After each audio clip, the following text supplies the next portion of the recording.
بسم اللہ الرحمن الرحیم۔ السلام علیکم ورحمۃ اللہ وبرکاتہ۔ حضرت مولانا محمد یوسف کاندلوی صاحب رحمۃ اللہ علیہ کے فرمائے ہوئے 6 نمبروں میں سے چھٹے نمبر دعوت و تبلیغ کے مذاکرے کا دوسرا حصہ آپ تک پہنچانے کی سعادت حاصل کر رہے ہیں، جو کہ حضرت جی مولانا سعد صاحب دامت برکاتہم نے کئی سال پہلے پڑھ کر سنائے تھے۔ اس مذاکرے کو لائک اور شیئر کرنا مت بھولیے اور اپنی آراء سے ہمیں ضرور آگاہ کیجیے۔ جزاکم اللہ الخیر۔ محمد یوسف صاحب رحمۃ اللہ علیہ فرماتے تھے کہ اگر امت دعوت کی محنت پر آ جاوے اور امت اس کام کو اپنا کام بنا لے تو اللہ تعالیٰ کی جو نصرتیں صحابہ کے ساتھ ہوئی ہیں وہی نصرتیں اس وقت اس امت کی ہوں گی، بلکہ اس سے 50 گنا زیادہ اجر ملے گا اور 50 گنا زیادہ نصرت ہوگی آج۔ لیکن محنت کے رخ کو صحیح کریں۔ ہم نے جس لائن سے محنت کا میدان قائم کیا ہوا ہے، ذرا بیٹھ کر سوچیں کہ کیا یہی انبیاء علیہم الصلوۃ والسلام کی محنت کا میدان تھا جو ہم کر رہے ہیں، یا ان کی محنت کا میدان کوئی اور تھا؟ اسے سوچیں اور سوچ کر اپنی محنت کے رخ کو بدلیں۔ محنت کے رخ کو بدلنے کے لیے ہمیں سب سے پہلے اپنی ذمہ داری کا اپنے اندر احساس پیدا کرنا ہے کہ میں دنیا میں کیوں بھیجا گیا، میرے دنیا میں آنے کا کیا مقصد تھا، مجھے خلافت کا تاج کیوں پہنایا گیا تھا، اللہ نے میرے اندر کیا رکھا ہے۔ یہ سب سوچ کر پھر اپنی محنت کے رخ کو بدلنا اور اپنی محنت کے میدان کو بدلنا۔ اللہ تعالیٰ سب سے پہلے جو اس محنت پر ہمیں کر کے دکھلائیں گے وہ دنیا کا چین اور سکون دے کر دکھلائیں گے۔ آج امت حیات و طیبہ سے محروم ہے کہ ہر ایک چاہتا ہے کہ خوشگوار زندگی گزاروں، لیکن جس کے کندھے پر ہاتھ رکھو گے وہی پریشان ملے گا۔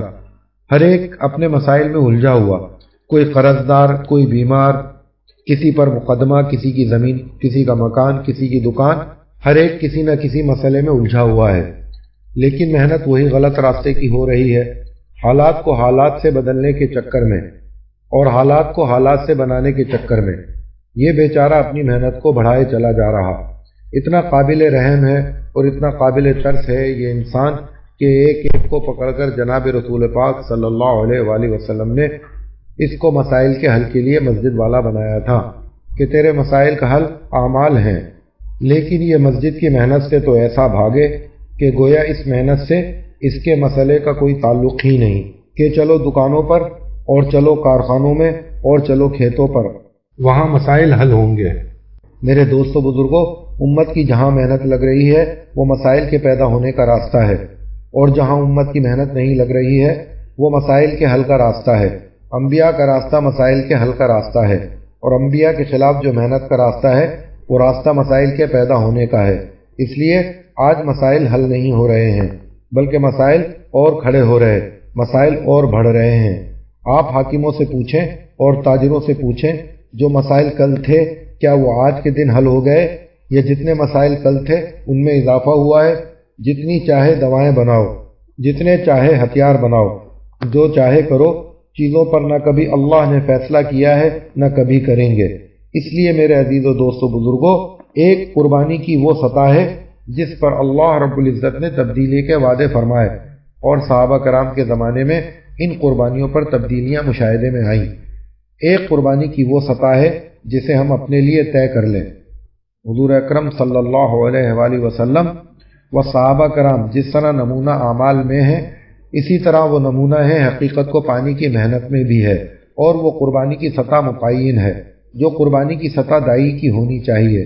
اس قربانی کی سطح تک پہنچنے کے لیے یہ دعوت کی محنت ہو رہی ہے کہ محنت کر کے ایک مجموعہ اس قربانی کی سطح کا آ جائے جس پر رکھ کر اللہ رب العزت عالم کی ہدایت کا فیصلہ فرماوے۔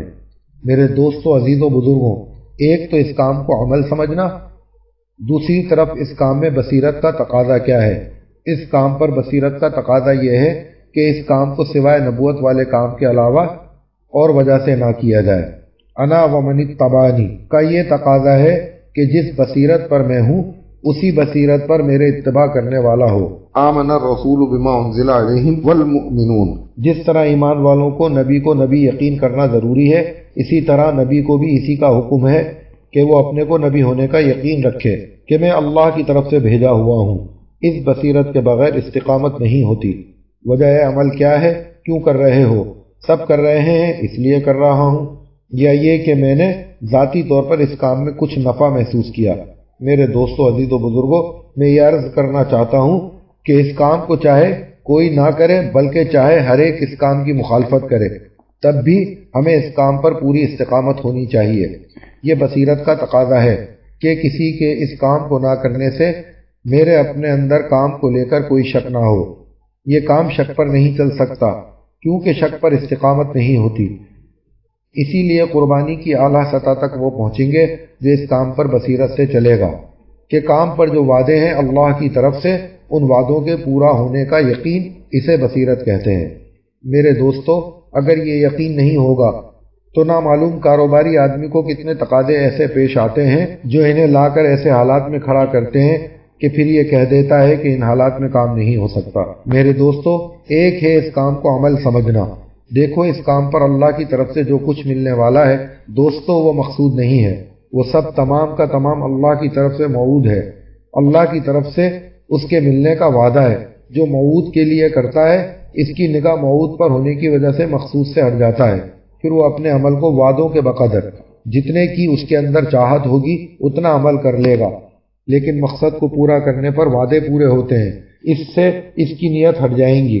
میں اس کی مثال بھی عرض کر دوں، اگر دعوت کے کام کو اس نے عمل سمجھا ہے تو جیسے 2 رکعت نماز جس میں ایک رکعت میں لیلاف قریش اور دوسری رکعت میں قل هو اللہ احد، یہ 2 رکعت اس نے پڑھی، بہت مختصر قرات کی، لیکن یہ عمل نماز کا مکمل ہو گیا، اس کی نماز پوری اور ٹھیک ٹھیک ہو گئی۔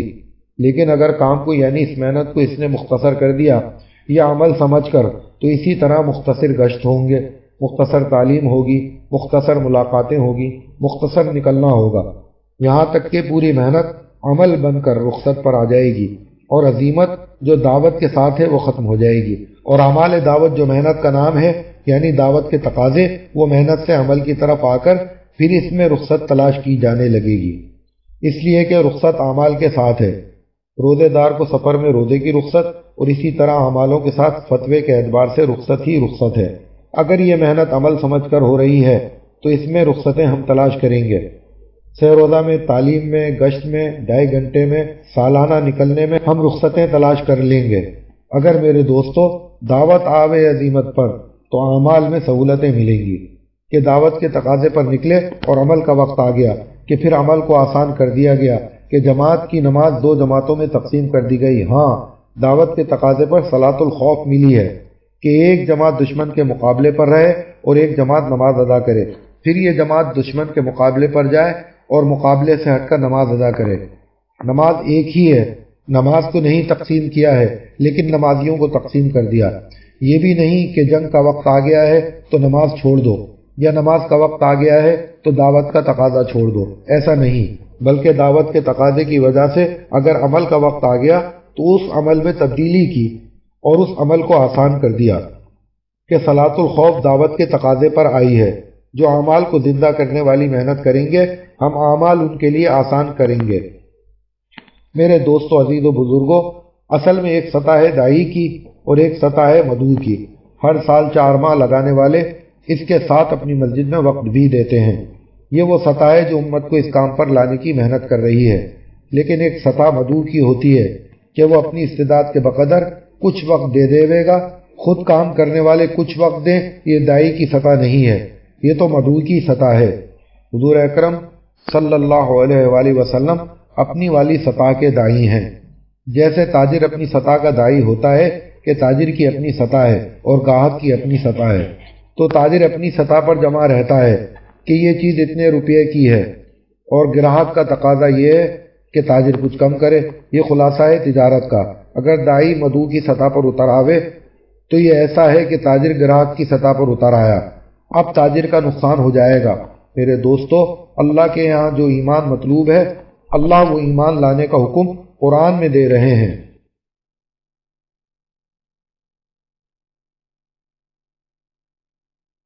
اور جو نماز کی حقیقت حضور پاک صلی اللہ علیہ وآلہ وسلم معراج میں عرش سے لے کر آئے ہیں، آپ صلی اللہ علیہ وآلہ وسلم اس نماز کے دائی ہیں، تو یہ دائی کی سطح ہے۔ میرے دوستو، عزیز و بزرگوں، قربانیوں کی اس اعلیٰ سطح پر آنے کے لیے دعوت دی جا رہی ہے، اور اس پر امت کو لانے کے لیے یہ دعوت دی جا رہی ہے کہ قربانیوں کی ان اعلیٰ سطح پر آیا جاوے جس سطح پر آ کر اللہ رب العزت ایک مجموعے پر رکھ کے عالم کا فیصلہ فرما دے۔ لیکن خواہشات کے راستے سے نہ کبھی دعوت کا اثر مدعو پر ہوا ہے، نہ کبھی دعوت اثر کرے گی، اور ملک و مال کے راستے سے نہ کبھی ایسا ہوا ہے، نہ کبھی ہوگا۔ اگر ذرا سا غور کیا جاوے تو پتہ ہو جائے گا کہ ہر نبی اسباب سے خالی کر کے بھیجے گئے۔ جن نبیوں کے پاس اسباب تھے لیکن جب انہیں کام سپرد کیا گیا تو اسباب سارے ان سے لے لیے گئے۔ اب ملکوں کے تقاضے اس پر ڈالے جاتے ہیں جن کے پاس اسباب ہوں، اور جن کے پاس باہر جانے کے اسباب نہیں ہیں ویسے لوگوں کے سامنے تقاضے بالکل نہ ڈالنا، وہ بیچارہ تقاضے پورے نہ کر سکیں گے۔ یہ سوچ ہے ہم کام کرنے والوں کی۔ یہ بات وہاں مدینہ منورہ میں نہیں تھی، صحابہ میں یہ بات نہیں تھی، اس لیے کہ ہر نبی اسباب سے خالی کر کے بھیجے جاتے، اور ابتدا سے نبیوں کی محنت بغیر اسباب کے، اور ابتدا سے جو لوگ نبیوں کے ساتھ لگائے گئے ان کی بھی اکثریت اسباب سے خالی، فقراء، مسکین اور اجنبی۔ یہ بات نہیں ہے کہ اسباب نہیں ہیں، کہ اسباب ہوں گے تو کام ہوگا، بلکہ اللہ رب العزت دعوت کے اسباب دعوت کی قربانیوں سے پیدا فرماتے ہیں۔ دعوت کی قربانیوں پر اللہ رب العزت غیبی اسباب سامنے لاتے ہیں، اور جب دعوت کے لیے مادی اسباب متعین کر لیے جاتے ہیں تو پھر غیبی اسباب کا دروازہ بند ہو جاتا ہے۔ اس لیے کہ جب آدمی یوں کہتا ہے کہ اس سبب سے میں یہ کر لوں گا تو اللہ رب العزت اس کام کو اس آدمی کے سپرد کر دیتے ہیں کہ تو سبب سے کر کے دکھلا۔ میرے دوستو بزرگوں، ایک بات تو یہ کہ کام کرنے والوں میں اس کام پر جو کچھ صحابہ کرام کے ساتھ ہوا ہے اس سبب سے اس کام کے ساتھ کائنات تک ہونے کا یقین ہو، اس لیے کہ مولانا یوسف صاحب رحمۃ اللہ علیہ یہ فرماتے تھے کہ اس امت کی صحابہ کرام رضوان اللہ تعالیٰ اجمعین کے مقابلے میں 50 گنا زیادہ مدد اور نصرت ہوگی، بشرط یہ کہ کم سے کم اس سطح پر آنے کے عزائم اور ارادے تو ہوں۔ ایک بات یہ آ گئی کہ جب تقاضا اپنے ارادے سے زیادہ کا آیا تو فوراً یہ خیال آتا ہے کہ اللہ رب العزت نے قرآن میں فرمایا ہے لا یکلف اللہ نفسا الا وسعها، تو اپنے آپ کو اس آیت کا غیر مکلف سمجھ لیا کہ اس سے زیادہ کی میرے اندر استعداد نہیں۔ حالانکہ اس آیت کا مطلب ہرگز یہ نہیں ہے، بلکہ اس آیت کا مطلب یہ ہے کہ اللہ رب العزت نے تیرے اندر جو استعداد رکھی ہے اور صلاحیت رکھی ہے تو میں نے اس سے زیادہ کا تجھے مکلف نہیں کیا۔ یہ نہیں کہ جس چیز کو تیرا دل نہ چاہے تو کہے کہ اللہ نے مجھے اس کا مکلف نہیں کیا، بلکہ آگے اس پر اللہ سے معافی مانگ رہا ہو۔ آیت کہ اے اللہ تو نے مجھے صلاحیتیں اور استعداد دی تھی، میں ان کو تیرے حکموں کے مطابق استعمال نہ کر سکا اور اس پر تو میری پکڑ نہ فرما، اس لیے کہ اللہ رب العزت نے صلاحیتوں سے زیادہ ان لوگوں پر بوجھ نہ ڈالا جن کو جتنا کرنے کے لیے کہا گیا تھا انہوں نے اتنا نہیں کیا، تو ان قوموں کو اللہ نے آزمائشوں میں ڈالا۔ تو جس کو جتنا کرنے کے لیے دیا گیا ہے اگر وہ اتنا نہ کریں تو اس کام میں اللہ آزمائشوں کو ڈال دیتے ہیں۔ بنی اسرائیل سے کہا تھا کہ تم ایک گائے ذبح کر دو، جب وہ اس کے سوالات میں پڑے یعنی جو آدمی سختی کرے اس کے لیے معاملہ سخت کر دیا جائے گا، یہ اب اس کی آزمائش ہے۔ میرے دوستو بزرگوں، یہ صلاحیتیں کہاں لگ رہی ہیں؟ اور غور کیا جاوے تو اسباب کے یقین کی وجہ سے سارے کے سارے مسلمانوں کی صلاحیتیں وہ اس راستے پر لگ رہی ہیں جس کا انسان ذمہ دار نہیں ہے، وہاں امت کی صلاحیتیں لگ رہی ہیں۔ حضور پاک صلی اللہ علیہ وآلہ وسلم نے فرمایا کہ لوگ سونے چاندی کی کانوں کی طرح ہیں، ان کی صلاحیتوں کو ٹھکانے لگانے کے لیے یہ نبوت کا کام ہے۔ آپ صلی اللہ علیہ وآلہ وسلم نے ہر امتی کی صلاحیت کو ٹھکانے لگایا ہے۔ وہ کیسے کہ ان کو کام دیا۔ ابو ہریرہ رضی اللہ تعالیٰ عنہ یہ سب سے بڑے بھوکے تھے، سب سے زیادہ بھوکے رہنے والے، لیکن سب سے بڑے محدث یہی ہیں۔ پھر ایک ایک فرد سے مجموعے کو اٹھوایا، ایک ایک فرد سے قبیلے کو اٹھوایا۔ میرے دوستو، آدم سازی دین کا سب سے بڑا شعبہ ہے، کام کرنے والے آدمی بنانا یہ سب سے بڑا شعبہ ہے اسلام میں۔ مولانا یوسف صاحب رحمۃ اللہ علیہ فرماتے تھے کہ پانی پلانا بے شک نیکی ہے، کہ ایک شخص پانی پلا رہا ہے یہ نیکی کا کام کر رہا ہے، اور قربانی بھی دے رہا ہے کہ اپنے پاس سے برف کے لیے پیسے بھی لگائے گا اور پانی بھی لے کر بٹھائے گا، پیاؤ بھی لگائے گا۔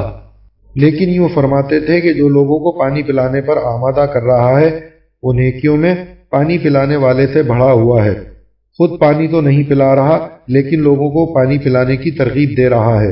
حضور اکرم صلی اللہ علیہ وآلہ وسلم نے ایک ایک سے پورے قبیلے کو اٹھوایا ہے۔ میرے دوستو عزیز و بزرگوں، ہماری ذمہ داری جس طرح انفرادی اعمال سے پوری نہیں ہوتی، اسی طرح دعوت کے اعمال بھی انفرادی کر لینے سے بھی ذمہ داری پوری نہیں ہوتی۔ جس طرح ہر عمل پر ہر امتی کو لانا اس کی ذمہ داری، اسی طرح اعمال دعوت پر ہر امتی کو لانا یہ امت کے ہر فرد کی ذمہ داری ہے۔ اس میں کوئی شک نہیں ہے کہ کام کرنے والوں ہی کے کام کرنے سے کام زندہ ہوگا۔ بغیر تکلیف یعنی خود تکلیف اٹھائے بغیر ترغیب مؤثر نہیں ہوتی۔ حضور اکرم صلی اللہ علیہ وآلہ وسلم کو ایک ایسا اصول اللہ نے بتایا ہوا ہے کہ نبی جی آپ اپنے آپ کو تکلیف میں ڈالیے اور ان کو ترغیب دیجیے۔ قرآن مجید کی آیت لکھی ہوئی ہے۔ میرے دوستو، ایک بہت بڑا مجمع وہ ہے عوام کا جو اس کام کو حق جانتا ہے، اس کو حق سمجھتا ہے، لیکن جب کام کے تقاضوں کا وقت آتا ہے تو اس میں وہ کام کرنے والوں کی سطح کو دیکھتا ہے کہ کام کرنے والے کس طرح پر ہیں۔ اس سطح کو دیکھ کر وہ اپنے بارے میں فیصلہ کرتا ہے۔ دیکھو، بات اور قول کے اعتبار سے جتنی چاہے آپ لوگ ترغیب دے دو، لیکن جب خود کام کرنے کا وقت آئے گا تو جو دوسروں کو کام کی ترغیب دے رہا تھا وہ اسباب کے یقین کی وجہ سے خود کام کے تقاضوں سے اپنا ہاتھ کھینچ لے گا۔ میرے دوستو، ایک بہت بڑا طبقہ ہے جو قربانیوں کے ساتھ کام کو لے کر چل سکتا ہے، پر اس میں ہم تقاضے پورے نہ کرنے کی وجہ سے روڑا بنے ہوئے ہیں۔ ہم ایک طبقے میں قربانیاں نہ بڑھانے کی وجہ سے ان کا روڑا بنے ہوئے ہیں۔ اگر غور کیا جائے گا تو نہ جانے کتنے ایسے ملیں گے جو کام پر نہیں جمے ہیں۔ نیوں کے لیے یہی چیز رکاوٹ بنی ہوئی ہے، کیونکہ اس میں کوئی شک نہیں کہ آدمی اس کام میں جب لگتا ہے، ابتدا میں تو شروع میں صرف کام ہی سامنے ہوتا ہے۔ مجھ سے ایک صاحب کہنے لگے کہ جب میں اس کام میں لگا، مولانا یوسف صاحب رحمۃ اللہ علیہ کے زمانے میں 4 ماہ پیدل لگائے۔ اس وقت عجیب کیفیت تھی۔ تعلیم کی اور گشت کی کیا بات ہے کہ ابتدا میں عجیب کیفیت کے ساتھ آدمی کام میں چلتا ہے اور پھر اعمال دعوت کا ہلکا پن آنے لگتا ہے۔ میرے دوستو، ایک ہوتی ہے عبادت اور ایک ہوتی ہے عادت۔ عادت عبادت تک پہنچانے کا سبب ہے، اگر یہ عادت پر رہا تو یہ عبادت تک نہیں پہنچ سکے گا۔ اس کام میں ابتدا میں سب کچھ ہوتا ہے، پھر جتنا آگے بڑھتے گئے، اور اللہ مجھے معاف فرمائے کہ جتنی ذمہ داریاں بڑھتی گئیں، اس اعمال دعوت کا استخفاف اور ہلکا پن آتا گیا جو ابتدا میں کیا کرتے تھے۔ میرے دوستو، عزیزو، بزرگو، ایک کام ہے اس کام میں انتظامی لائن، اور انتظامی لائن کی چیزیں یہ انتظام اور اس کا مشورہ جب کام ہے۔ اگر کام نہیں ہے تو مشورے میں کام کے کیا امور رکھیں گے سوائے انتظام کے؟ اگر کام نہیں ہے تو کچھ نہیں ہے۔ میرے دوستو، یہ مقامی کام دیکھو ایک ہوتا ہے، اس کام سے نسبت اسے بھی حاصل ہے جو کبھی کبھی سیروزہ لگا دیتا ہے، اور اس کو بھی نسبت حاصل ہے جس کا کبھی کوئی وقت نہیں لگا، کام کو بس بھلا کام سمجھتا ہے۔ ایک وہ جو 4 ماہ لگائے ہوئے ہے، ایک بہت بڑا طبقہ جو وقت لگا کر بیٹھا ہوا ہے۔ مجھ سے ایک صاحب کہنے لگے کہ اللہ کے فضل سے کام تو ہو رہا ہے، لیکن جو طبقہ کام کر کے بیٹھ رہا اس کا کیا کریں؟ کسی نے کہا محمد یوسف صاحب رحمۃ اللہ علیہ سے کہ حضرت، اس پر تعجب ہوتا ہے کہ ایک آدمی 20 سال 30 سال اس کام میں چلنے کے بعد بیٹھ جاتا ہے۔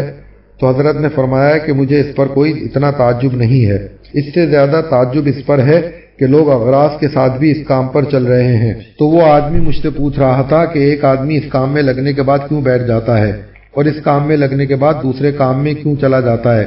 تو میں نے اس سے عرض کیا کہ بھائی دیکھو، انہیں اس کام سے نسبت ہوئی تھی، مناسبت نہیں ہوئی تھی کہ لوگ یوں کہیں کہ یہ آدمی وقت لگائے ہوئے ہیں، لیکن اس نے تو بس ذاتی طور پر کام کو نہ اوڑھا، بس نسبت ہے۔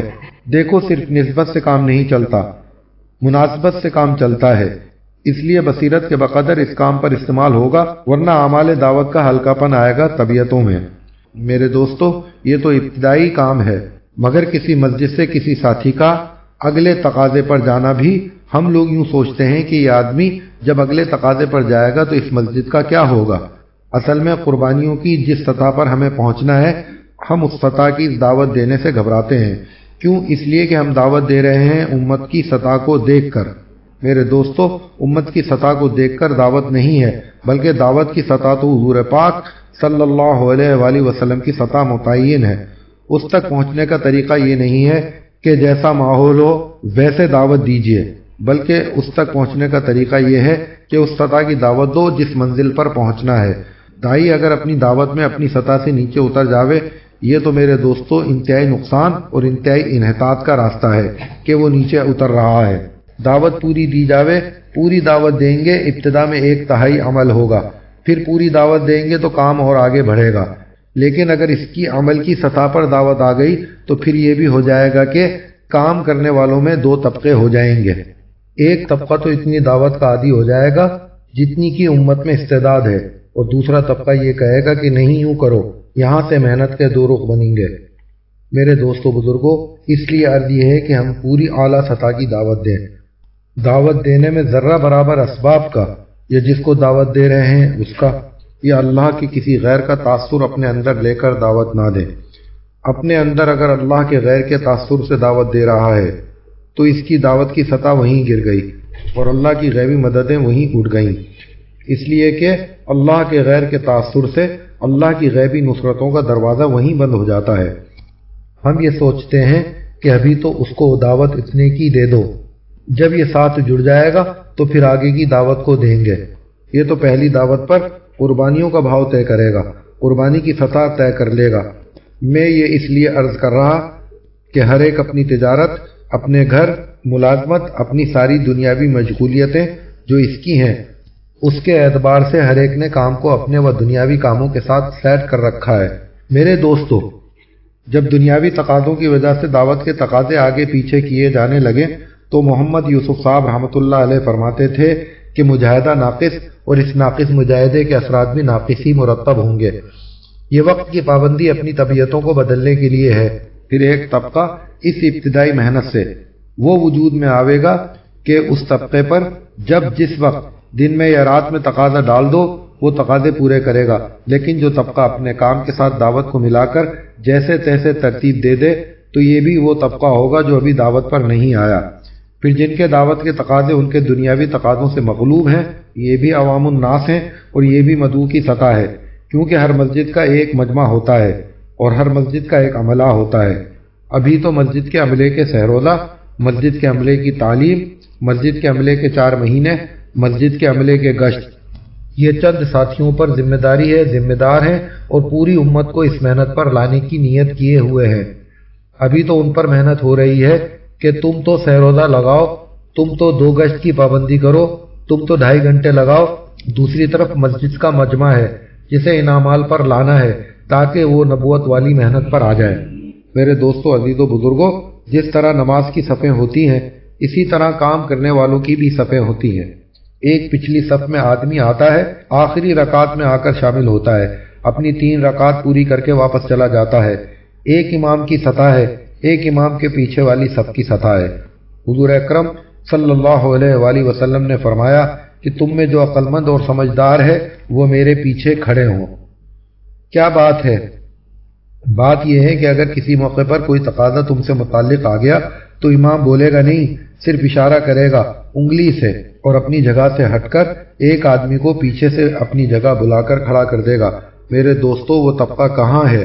حضور اکرم صلی اللہ علیہ وآلہ وسلم نے ایسے کام کرنے والے آدمی بنائے کہ آپ کے دنیا سے تشریف لے جانے پر دیکھو آپ کا وقت تمام نبیوں کے مقابلے میں سب سے کم، کہاں 950 سال نوح علیہ السلام کے، کہاں 23 سال حضور پاک صلی اللہ علیہ وآلہ وسلم کے، لیکن اس 23 سال میں آپ نے وہ عملہ تیار کیا کہ آپ کے دنیا سے تشریف لے جانے پر کام کا رائی کے دانے کے برابر بھی نقصان نہ ہوا۔ اتنا بھی نقصان نہ ہوا کہ زکوٰۃ نہ دینا تو دور کی بات ہے، زکوٰۃ میں دی جانے والی رسی اگر اس کو بھی کوئی دینے سے انکار کرے گا، اس کے لیے ترغیب دینے والے نہیں، فتویٰ دینے والے نہیں، اس کے لیے قتال کرنے والے موجود ہیں۔ یہ کب ہوتا ہے؟ یہ جب ہوتا ہے جب ہر کام کرنے والا ہر ساتھی کو اس سطح پر لانے کی محنت کرتا ہے جو سطح اللہ کے یہاں مطلوب ہے، تب وہ عملہ وجود میں آتا ہے جو نبوت کے بعد نبی کریم صلی اللہ علیہ وآلہ وسلم کے کام کو سنبھال لیتا ہے۔ آپ صلی اللہ علیہ وآلہ وسلم نے ہر استعداد کا آدمی تیار کیا، یہاں تک کہ ایسا آدمی بھی تیار کیا کہ اگر نبوت کا دروازہ بند نہ ہوتا تو حضرت عمر فاروق رضی اللہ تعالیٰ عنہ کے اندر نبی والی استعداد پیدا فرمائی، جس کی زبان پر فرشتے بولتے ہیں اور جو عمر چاہتے ہیں اللہ کی طرف سے اس کا حکم آ جاتا ہے۔ یہ اس پر ہوا ہے میرے دوستو کہ یہ اگلی صف والے جب بنتے ہیں، جب ان کی قربانیاں اتنی ہو جاوے کہ یہ امام ہونے کی سطح پر آ جاوے کہ امام کو جب کوئی ضرورت پیش آ جاوے یا اس کا وضو جاتا رہے یا کوئی عذر پیش آ جاوے تو وہ زبان سے بولے بغیر اشارے سے اتنی جلدی پیچھے والے آدمی کو آگے کرتا ہے اور جہاں سے امام نے عمل کو چھوڑا ہے وہ وہیں سے شروع کر دیتا ہے، یعنی اتنا بھی فاصلہ نہیں ہوتا کہ امام کو کوئی عمل چھوٹ جائے۔ حضور اکرم صلی اللہ علیہ وآلہ وسلم کا حضرت اسامہ رضی اللہ تعالیٰ عنہ کے لشکر کو بھی روانہ کرنے کا یہی مطلب تھا کہ ہم جا رہے ہیں، لیکن اسامہ کے لشکر کو اتنی بھی دیر نہ ہو کہ جس سے نبوت کے امت کی طرف کام کے آنے میں کوئی فاصلہ ہو جائے۔ تو ہوتا ہے میرے دوستو اس تقاضے کے آدمی بنانا، اور آدمی بنا کرتے ہیں قربانیوں سے۔ اس کام میں ہر ایک اپنی اپنی قربانی کے بقدر آگے بڑھتا ہے۔ اللہ رب العزت کی طرف سے ہر آدمی کا انتخاب اس کی نیت اور طلب پر ہوتا ہے۔ میرے دوستو کوئی کسی کو اس کام کو کرتا ہوا دیکھ کر خود کام کرنے لگے تو اس آدمی کو سمجھ لینا چاہیے کہ اس آدمی کے بعد میں کام میں نہیں رہ پاؤں گا، اس لیے کہ حضرت ابو بکر صدیق رضی اللہ تعالیٰ عنہ کا پہلا خطبہ یہی تھا کہ جو لگے ہوئے تھے محمد کی وجہ سے اپنا معبود ان کو بنا کر، وہ تو یہ سوچ لے کہ بھائی ان کا تو معبود ختم ہو گیا، اور جو اللہ کے لیے لگا ہوگا اسے استقامت حاصل ہوگی، لیکن اللہ رب العزت کی طرف سے انتخاب ہوتا ہے۔ ہم سمجھتے ہیں کہ مشورے والے جس کو آگے بڑھا دیں، جس کو چاہے پیچھے کر دیں۔ کیا مشورے والے کر سکتے ہیں ایسا؟ اسی لیے شکایتیں بھی ہوتی ہیں کہ فلاں کو فلاں آگے بڑھا رہا۔ نہیں دوستو، جو بھی تقاضے آتے ہیں چاہے مسجد کی جماعت پر چاہے مشورے کی جماعت پر، وہ اللہ کی طرف سے آتے ہیں۔ مشورے والے تو ان تقاضوں کو تقاضے والوں تک پہنچانے کا صرف سبب ہے، جیسے برتن میں دودھ لانا، یہ تو دودھ کے لانے کا سبب ہے یہ برتن، ورنہ دودھ تو تھنوں میں اللہ کے خزانے سے آیا۔ دعوت کے تقاضے اللہ کی طرف سے آتے ہیں اور اللہ کی طرف سے ان تقاضوں کے پورا کرنے والے منتخب کیے جاتے ہیں۔ اللہ ہی جانتے ہیں کہ کام کس سے لینا ہے، بس ہم اپنے کو قربانیوں کے لیے تیار رکھیں اخلاص کے ساتھ۔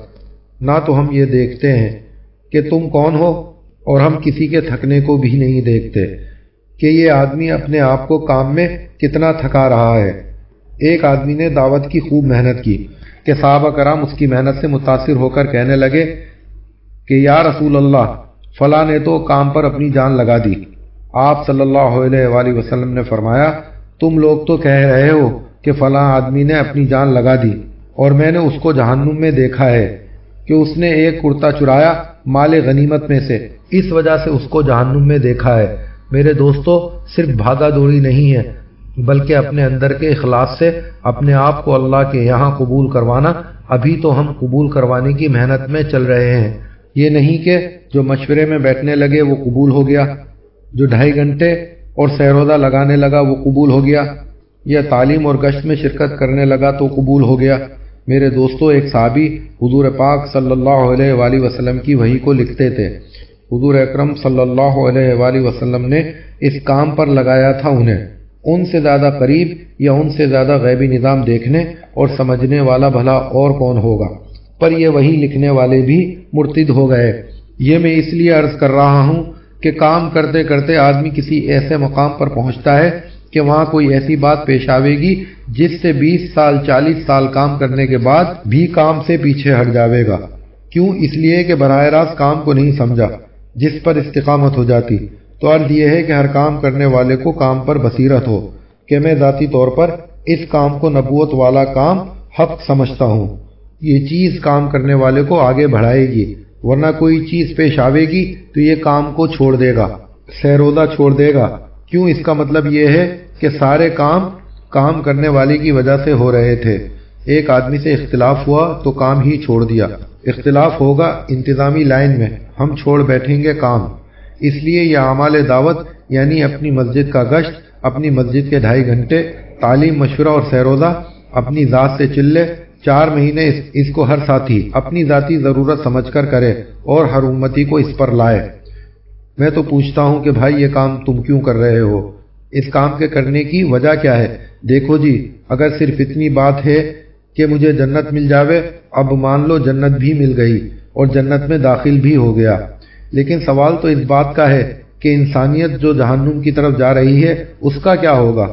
میرے دوستو بزرگوں، اس میں کوئی شک نہیں کہ انفرادی اعمال تو ہر ایک کو کرنے ہیں کیونکہ یہ ہماری ضرورت ہے، لیکن انفرادی اعمال میں قوت، تاثیر، مقبولیت اور حقیقت وہ دعوت کی ذمہ داری پورا کرے بغیر نہیں آیا کرتی۔ دعوت پر امت کو لانا اور ہر امتی کے اندر اس کی ذمہ داری کا شعور پیدا کرنا۔ تو اب جو قربانیوں پر چلے گا تو اللہ رب العزت کی طرف سے اس کا انتخاب ہوگا۔ یہ کام اللہ کا ہے، کوئی کسی کو نہ آگے بڑھا سکتا ہے نہ پیچھے ہٹا سکتا ہے۔ ہاں اس کے ظاہری اسباب آتے ہیں تو ہم جو کچھ ہمارے ساتھ ہوا ہوتا ہے انہیں ہم ان اسباب سے جوڑ دیتے ہیں کہ یوں نہ ہوا ہوتا تو یوں ہو جاتا ہے، کہ کیا بات ہے کہ یہ اپنے آپ کو مخلوق کے ذریعے قبول کروانا چاہتا ہے، حالانکہ اللہ کی طرف سے قبولیت کا اعلان ہوتا ہے۔ پھر قبولیت 7ویں آسمان سے 6ٹھے آسمان پر، 6ٹھے آسمان سے 5ویں پر، 5ویں سے 4تھے پر، 4تھے سے 3رے، 3رے سے دوسرے اور دوسرے سے پہلے، اور پھر پہلے آسمان سے وہ قبولیت اس زمین پر اتاری جاتی ہے۔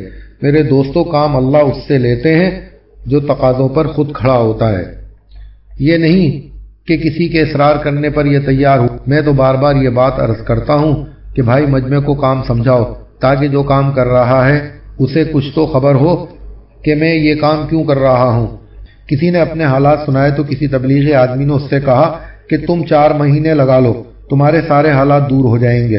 حضرت مولانا یوسف صاحب رحمۃ اللہ علیہ نے فرمایا کہ کام میں لگنے والوں کی 3 قسمیں ہیں۔ ایک قسم وہ ہے جو فرصت کی وجہ سے کرتے ہیں، ایک قسم وہ ہے جو اپنے حالات و پریشانی کی وجہ سے کام کر رہے ہیں، اور ایک قسم وہ ہے جو اپنے آپ کو بدلنے کے لیے کام کر رہے ہیں۔ ان میں سے اوپر والی جو 2 قسمیں ہیں، ان دونوں قسموں کے لوگ کبھی بھی کلمے کی حقیقت کو پا ہی نہیں سکتے۔ تو ایک صاحب نے حضرت سے پوچھا کہ یہ حالات والے اور فرصت والے کون ہیں؟ تو حضرت نے فرمایا کہ ایک طبقہ تبلیغ میں وہ چل رہا ہے، بہت بڑا طبقہ، جس کو تشکیل کرنے والوں نے، ترغیب دینے والوں نے یوں کہا کہ تو اگر جماعت میں چلا جا تو تیری بیماریاں، تیری پریشانیاں، تیرے قرضے، تیرے مقدمے سب حل ہو جائیں گے، سب ختم ہو جائیں گے، بس تو 4 مہینے لگا لے۔ اور ایک طبقہ وہ ہے جو فرصت لے کر آتا ہے کہ 10 دن، 5 دن، 40 دن، 4 مہینے اپنے کاروبار کے سیزن کے اعتبار سے کہ چلو بارش میں کام کوئی ہے نہیں، 40 دن لگائیں، یا فصل بو ہی دی، کاٹنے تک وقت خالی ہے، یا اس موسم میں ہمارا دھندا ڈھیلا پڑ جاتا ہے تو سوچا 4 مہینے کیا کریں گے، تو چلو جماعت میں چلے جائیں۔ ایک طبقہ وہ ہے جس نے اس کام کو اپنے معمول میں داخل کیا ہوا ہے۔ فرماتے تھے یہ فرصت والے اور حالات والے، یہ دونوں طبقے کام میں چلتے رہیں گے جب تک اس کام سے ان کے دنیا کے تقاضے پورے ہوتے رہے۔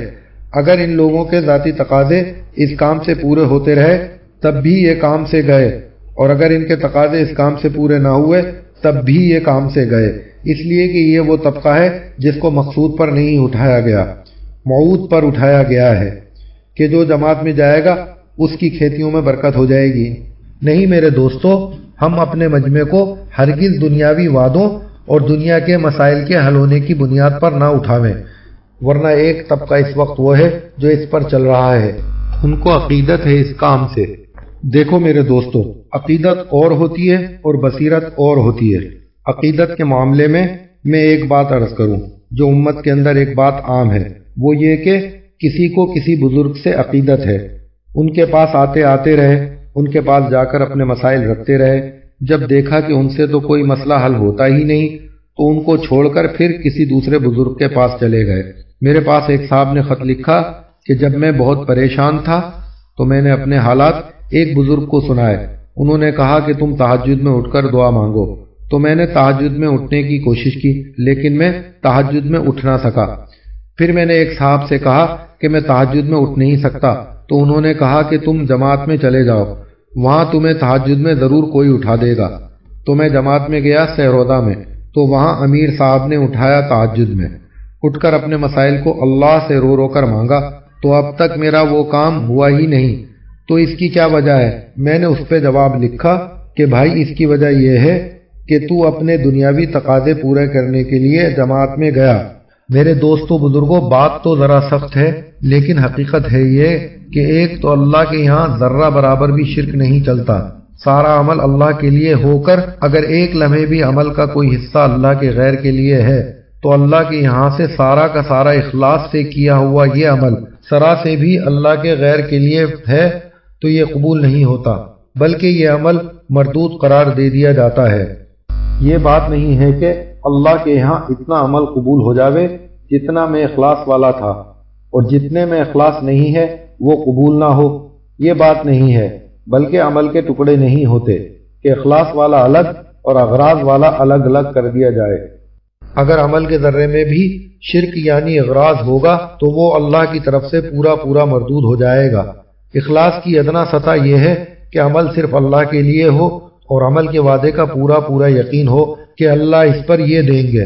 اس لیے میرے دوستو، آج تو نیت کر لو کہ ہمیں اپنی محنت کے میدان کو بدلنا ہے، اپنی محنت کے رخ کو بدل کر انبیاء والے کام کو اپنا بنانا ہے اور اللہ تعالیٰ کے خزانوں سے ایک ایک امتی کو جوڑنا ہے اور خود اللہ کے خزانوں سے جڑنا ہے۔